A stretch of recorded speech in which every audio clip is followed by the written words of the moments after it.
খুবই সহজে এবং অল্প খরচে তৈরি করে ফেললাম ব্যতিক্রমী এই মজার এবং কাজের ডিভাইস। এটা দিয়ে স্মার্টফোন সহ যেকোনো ইউএসবি ডিভাইস চার্জ করা যায়, অর্থাৎ অন্যরকম দেখতে একটি পাওয়ার ব্যাংক।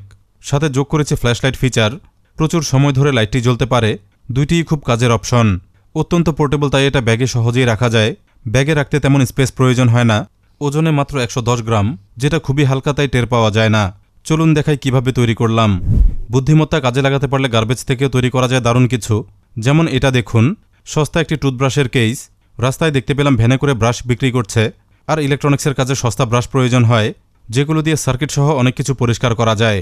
তবে আমার নজর ব্রাশের উপর ছিল না, মূলত ছিল এই কেসটির উপর। এটা দেখলে 18650 লিথিয়াম ব্যাটারির কথা মনে পড়ে। দেখেই মনে হয়েছিল দুইটি ব্যাটারির মধ্যে সেট হয়ে যাবে, কিছু একটা অবশ্যই করা যাবে।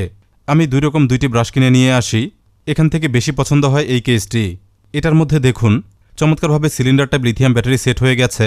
দুইটি ব্যাটারি সুন্দরভাবে জায়গা হয়ে গেছে। 2500 মিলিয়াম করে এই দুটি ব্যাটারি সিলেক্ট করেই ল্যাপটপের ব্যাটারি প্যাক থেকে এগুলো কালেক্ট করেছিলাম। দুইটি মিলে হবে 5000 মিলিয়াম্প। পাওয়ার ব্যাংকটি দেখতে হবে পাইপের মতো, যেটা হবে একেবারেই ইউনিক মডেল। চলুন ডিভাইসটি তৈরির কাজ শুরু করি। প্রথমে ব্যাটারি দুটির নেগেটিভ টার্মিনাল সোল্ডার করে ফেলতে হবে। কাজটি সাধারণ সোল্ডারিং আয়রন দিয়ে করা যাবে, কিন্তু আমার কাছে যেহেতু স্পট ওয়েল্ডার আছে, সুতরাং আমি নিকেল স্ট্রিপ ব্যবহার করি।